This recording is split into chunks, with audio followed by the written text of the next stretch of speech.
Good morning, Playmakers. March Madness is wrapping up, and we are down to the Final Four.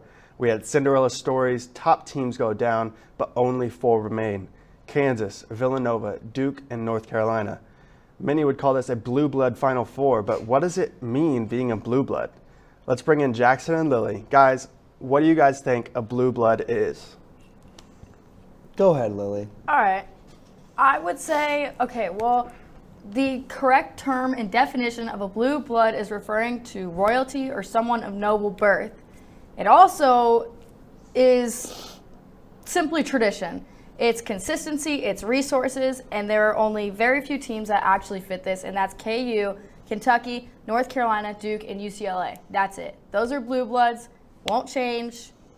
That's my opinion on it. I think the distinction of a blue blood is, you have to be a tradition-rich basketball school. You have to show some kind of success. I understand that tradition's great and all, but you have to show some kind of success. And there's 6 blue bloods to me. It's Kansas, Kentucky, Duke, North Carolina, UCLA, and Villanova.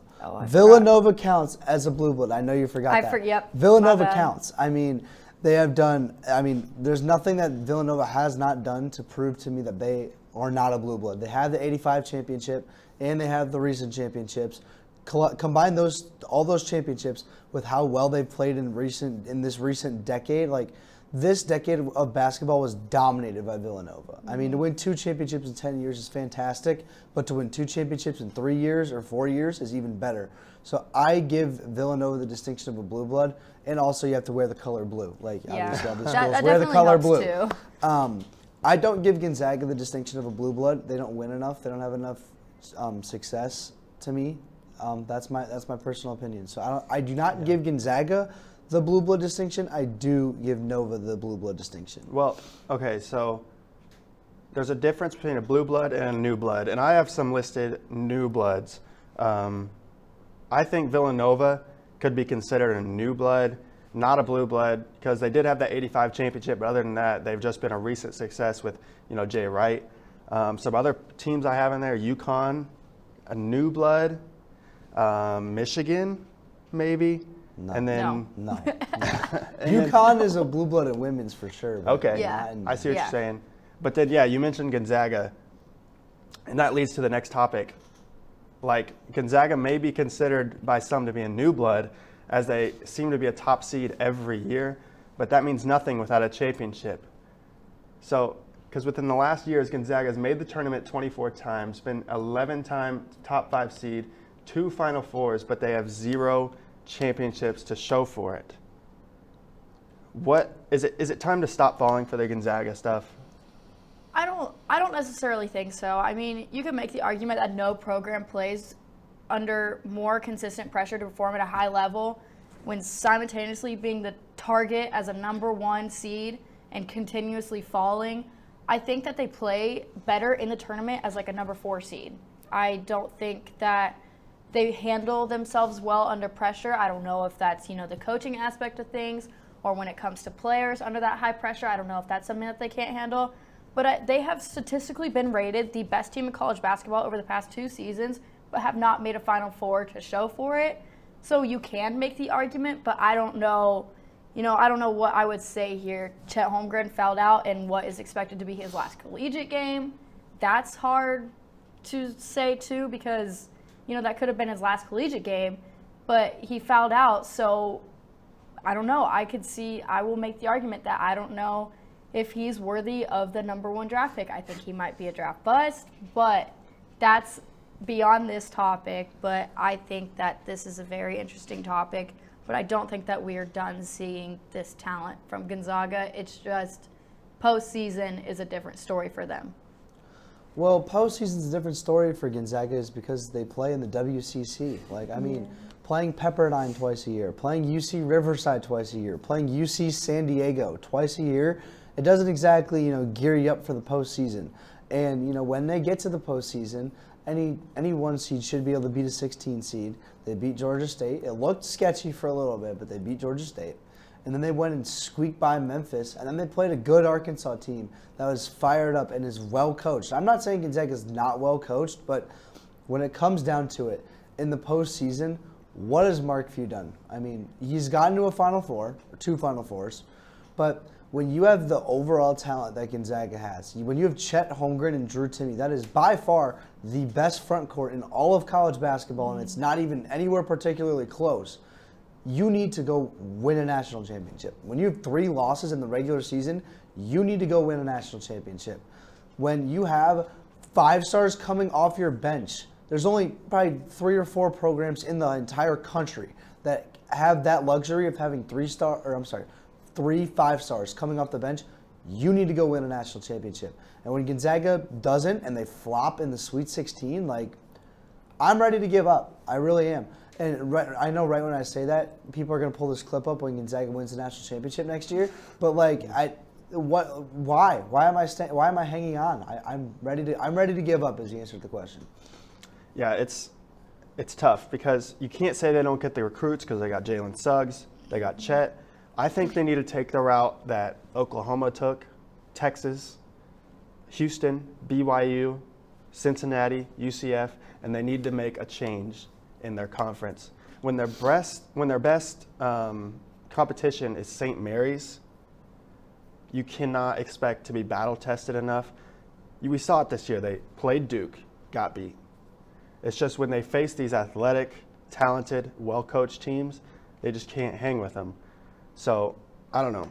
For me, it's time to give up. I fell for it again this year, but it's time to give up. But after the break, we make our Final Four predictions. Where you go to college makes a statement about you. This place will become a part of you, your identity for life.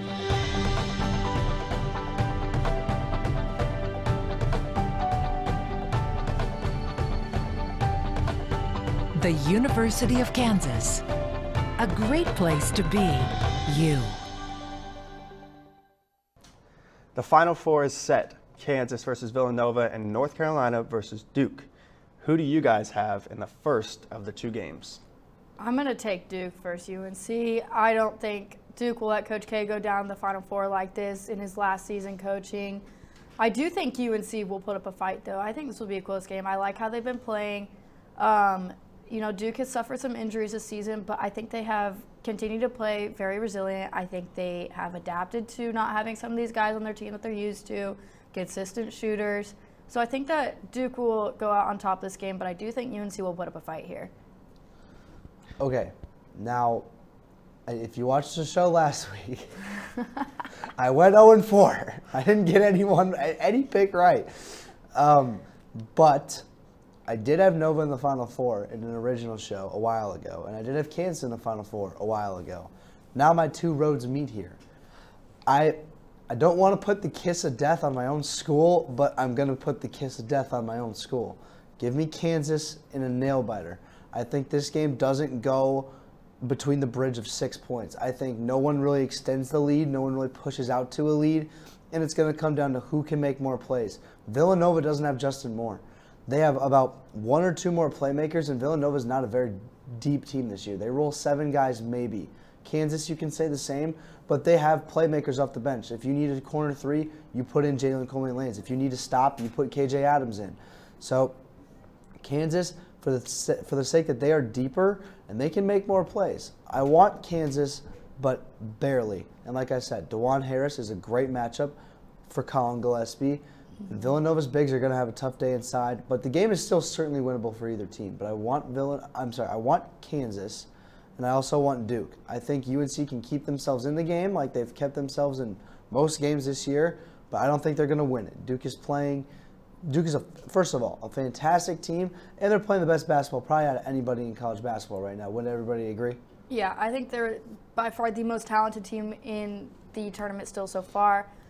Going off of the KU-Villanova game, I am going to take KU as well. Right now, the spread is -4.5, so I agree. I do think this will be a close game.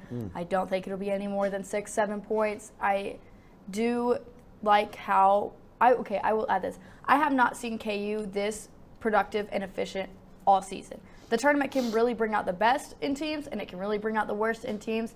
And so far, this tournament, knock on wood, crossing my fingers, this has brought the best out in Kansas. We have seen their depth. We have seen what guys can do coming off the bench. We have seen how Remy Martin can absolutely play outstanding in postseason. And I think Kansas has brought their best to the court all season. And if we play like we have this entire tournament, if we play like we did in the second half in our last game, we are not going down in this game. I do think Villanova will put up a big fight here, but I'm going to also take Kansas. Well, I'm going to have to disagree with you guys. I'm taking Villanova in this game. Why? Listen, they have elite defense. They held Houston to 44 points. They also have a top 10 offensive efficiency. They are on pace to break the record in Division I for free throw percentage. So good luck in a close game with these guys. They shoot the three. KU does not close out. We saw it against Creighton, who's one of the worst three-point shooting teams in the nation. They couldn't close out, so they just made open threes all game, and that's what kept the game close. Villanova is going to make every single open three they get. Yes, Justin Moore's out. Colin Gillespie can take on this bigger role. I'm just so excited. And also, Jay Wright kind of owns Bill Self. Nah, I will say this. The Wildcats have never won their national championship under Jay Wright with one consistent player. Like, Colin Gillespie is a great player. He's shooting 41% from the three right now, but that one player cannot take them all the way there. And Jay Wright, those two together cannot take them all the way there. They need a consistent team together, playing together to take them there. Jay Wright, in the last 5 games against Bill Self, has won 4 of them. Also, in 2018, he broke the record for three-pointers made in a Final Four against this KU team who cannot close out. Watch out. Might be more records breaking this game. What is that? What is March Madness? Sorry, not told. What has it told you about everything? History doesn't matter. Stats don't matter. Gonzaga lost in the Sweet 16. Kentucky lost to St. Gonzaga Peter's. loses all the time. Throw stats out the window. And even if you want to keep stats in the game, if Villanova has this elite defense, Kansas is one spot behind them in KenPom. So wouldn't you argue Kansas has an elite defense too, by that logic? And also, Kansas has the better offense too. And Kansas plays against better teams all season. I have the KenPom sheet right in front of me. Kansas plays better teams. They play better defense, I would argue. Obviously a better offensive team. And Villanova doesn't have a big man that can hang with David McCormick. I mean, as much as it kills me to say that they're going to play through David McCormick, I think they're going to play through David McCormick. They made it this far without Moore, which is fine. They could do that. But now that they're in the Final Four without Moore, I don't think that they can do it. They are not the same team. So. Oh, no. It's just Ochai. You can't take these season stats because Ochai is not playing like the All-American Ochai we know. Until last game, he did not play good, and Remy was carrying this team. And you saw when Remy was having a bad game, they were down to Miami. Luckily, Ochai started coming out. They won by 26. I was talking about the first half. That's the I'm first not. half. I'm talking about the game. Game's Yes, not they played in won the the first game. half. You play 40 minutes. Yeah. They won the game.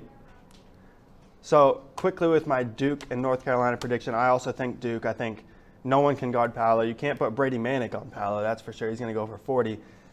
But honestly, nobody has any idea what will happen this round. But we do know that there have been some great players, coaches, and moments. And next, we break down our best moments, coaches, and our MVP. Stay tuned. You may not hear it at first, but it's there. Our chant, rising.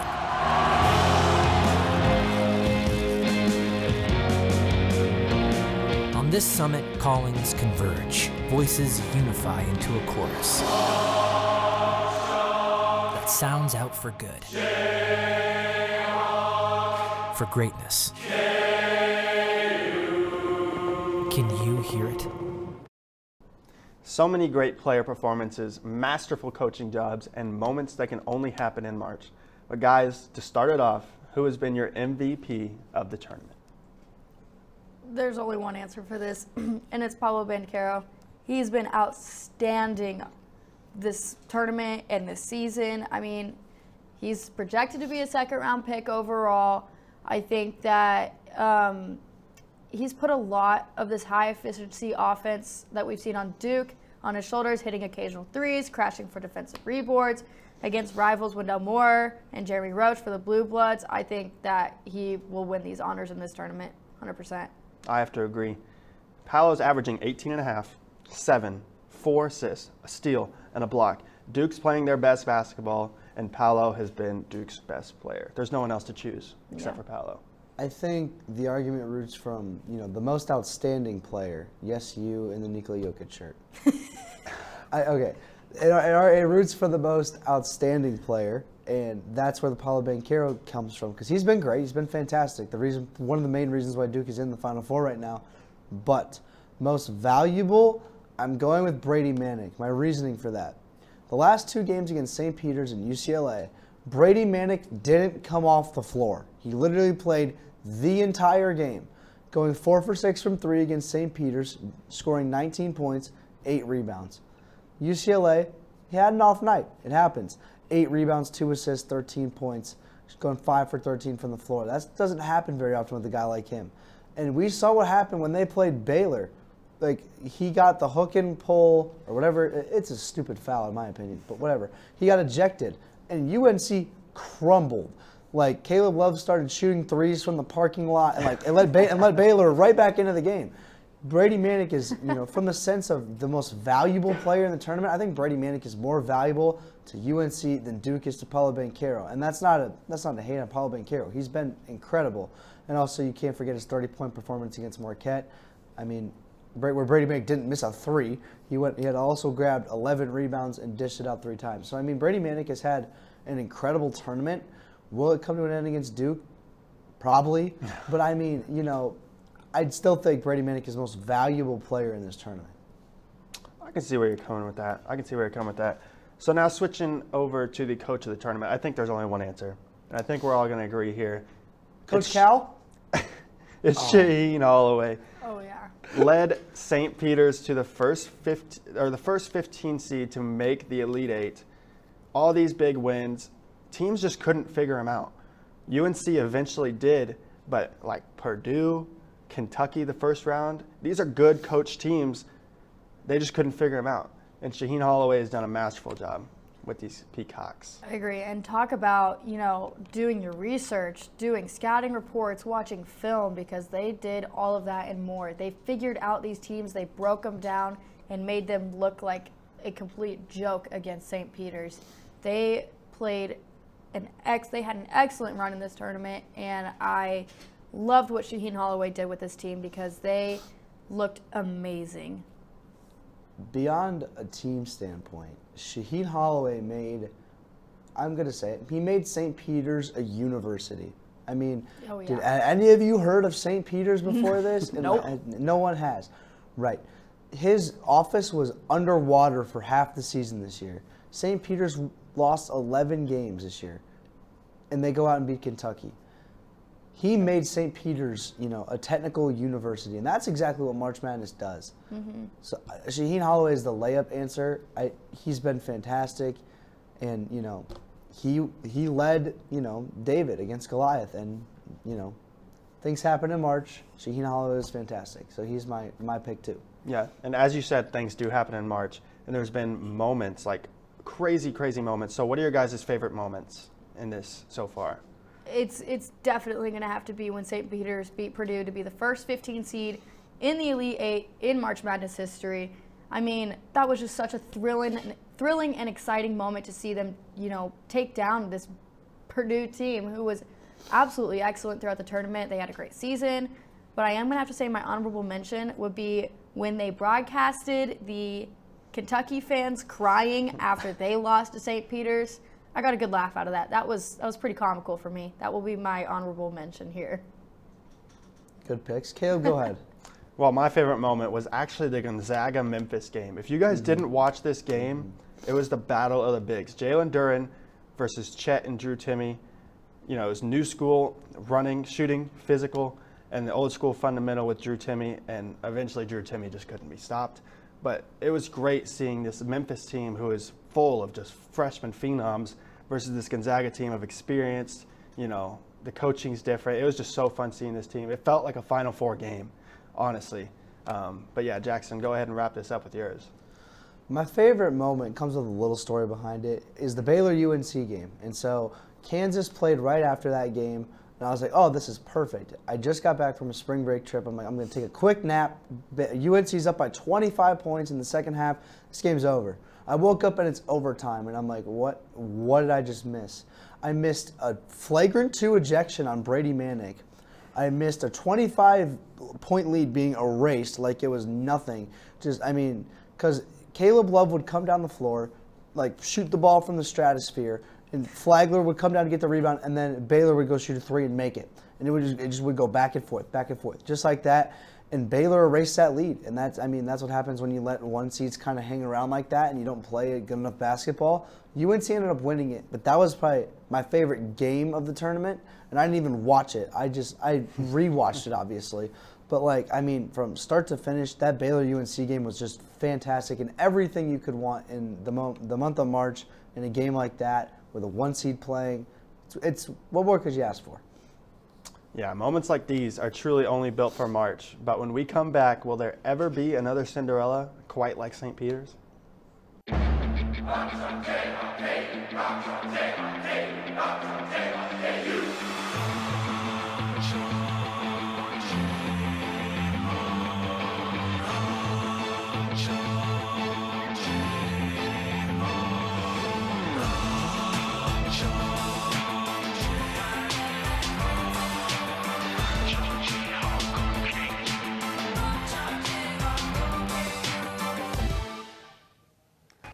St. Peter's became the only 15th seed to ever make it to the Elite Eight with a win over Purdue in the Sweet 16. Guys, will we ever see anything quite like the Peacocks ever again? Oh, yeah. Will it be St. Peter's again? Probably not. But what is March Madness without a high seed Cinderella team making it pretty deep into the tournament? I mean, it's not March Madness if that doesn't happen. It's not March Madness if a 1 seed or a 2 seed goes down to like an 8 or 15 seed. I mean, that's just what it is. That's what March Madness is about. That's what we're here for. That's what is predicted every year, although we freak out every time it happens. It's stereotypical March Madness, and I love it. I mean, I'm not hating on it in any way. Every single year, there's a team that plays outstanding. Even if they lose 13 games in the season, they come in and they validate their inclusion in the tournament, and that's what it's all about. I understand that's what March Madness is all about, but there will never be another 15 seed in the Elite Eight like that. No, there will not. I mean, the narrative was perfect. It was set up for everything. They were the Peacocks. I mean, that's a sick mascot. Everyone starts following along on National Peacock Day too. Exactly. They went to the Elite They Eight. beat Purdue on a National Peacock Day. But this team wasn't even the best team in the MAAC this year. They were the 2 seed in their conference tournament. They ended up winning their tournament and then going to the tournament and beating Kentucky. I mean, will we ever see an upset of that stratosphere? Probably not, but that's why you watch March Madness. You know, the unexpected happens, and like I said, a bunch of clips are going to get pulled from this. There will never be an upset like that again, and then next year a 16 seed beats a 1, and everyone's like, oh, nope, you were wrong, and I probably will be wrong, and that's what makes March so much fun. See, I'm going to disagree with you because I do think that this will happen again. The timeliness of it happening again sometime soon is hard to say, but I think it'll happen again. Just when? I don't know. We'll see. Yeah, I don't think it's going to happen for a very long time. It just all lined up perfectly for him. But eventually the Peacocks were just outmatched physically and athletically. But some of these great athletes may be moving on to the next level to the NBA draft. So what are your guys' favorite NBA draft prospects in this Final Four? Gonna have to say his name again, Paolo Banchero. He is ranked the highest NBA prospect remaining in the tournament, recorded 16 points, 7 rebounds, 3 assists against Duke. That sent Coach K to his 13th Final Four with a record win over Arkansas. I think this man has everything that we want to see going into the NBA. I think teams should be heavily scouting this guy. I also did say earlier that he was a number 2 prospect. I was wrong. That is Jabari Smith. So he is projected to go round 3 to the Pacers, but I think that this man has a lot to bring to teams in the NBA. Playing with his team and playing against another team, he brings a lot to the table here. Caleb, go ahead. Well, I'm going to have to go a different route. I'm going to stay on the same team, but I'm going to go A.J. Griffin. He's a freshman at Duke, 6'6", 220, great athleticism. His dad played in the NBA, so he's got that IQ. He really likes to play defense and shoot the three, which is all teams want. That's all teams want in the NBA. They want you to play defense and give effort, and they want you to be able to make the three. And this year, he's shooting 45% from three. So if he can develop, this is bold. If he can develop, I see a lot of Jimmy Butler in him. And he can also shoot the three, so that's going to be even more dangerous for whoever gets him. He's a lock to go in the top 10, but I think he should go and might go in the top 5 as well. Bold takes. Seeing a lot of Jimmy Butler. Okay. Well, I had Paulo Banchero, but that one kind of got stolen. So I'm going to go Jalen Duren. I think Jalen Duren, the fact that he was able to show up and hold his own against a guy like Chet Holmgren and a guy like Drew Timme, more specifically Chet Holmgren though. I mean, and you were able, the fact that Jalen Duren was able to go downhill and get Chet to foul out of the game with like 6 minutes left or whatever it was. Jalen Duren played very, very well in that game and probably was the reason why Memphis hung around for so long. And Jalen Duren's a fantastic player. ESPN has him going number 7 right now to the Sacramento Kings. I think that's a perfect fit. I think Jalen Duren is a very good player, and I think he's got a very bright future ahead of him, especially, I mean, let's be honest, we don't want to see him to go to Sacramento, but like whatever. If he goes to Sacramento, I mean, it's a fun narrative, and I think Jalen Duren he wasn't in the tournament for very long, but while he was there, he definitely made a lasting impact as Memphis beat the brakes off Boise State, and then didn't take care of Gonzaga. I mean, they didn't win, but they certainly held it on in that game against Gonzaga. Before we go, I wanted to mention that I don't see the hype in Chet Holmgren. I agree. No, come on, Like, he was getting bullied by Jalen Duren, what you said, Paolo earlier in the year. I just don't see how he's going to put up with Joel Embiid or even Jokic. Like, it doesn't make sense to me Not my MVP. how this could be a number 1 overall pick when you're 7 feet tall, 190 pounds. I mean, he clearly cannot produce efficiently under pressure, and that's something extremely important. So, I don't know. I'm going to have to agree with you here, Caleb. I think he might be a draft bust. I do think he will develop well under a team, but initially, that first couple seasons are not going to be great for him. So many people are calling him a draft bust. I'm 100% sure he's going to be so good. First 2 seasons are going to be rough. Let's clip that. What? I think Chet Holmgren will have a good NBA career. Like, I mean, you guys are hating on an 18-year-old kid. Like, I'm not hating on him, and I'm not doubting his ability. I'm just saying his first 2 seasons in the league aren't going to be good, but like maybe the next couple. Like, no, he's going to have a solid NBA career. He'll be just fine. I'm not saying he's like a complete bust and it's going to absolutely destroy his career, but initially he's going to have a rough start. Yeah, I would have to agree. But next time we see you, the championship will have been played, and we will have the recap. But please stay safe over the weekend, be responsible, and enjoy these final games of March Madness. But without further ado, from our cast to you, have a great week.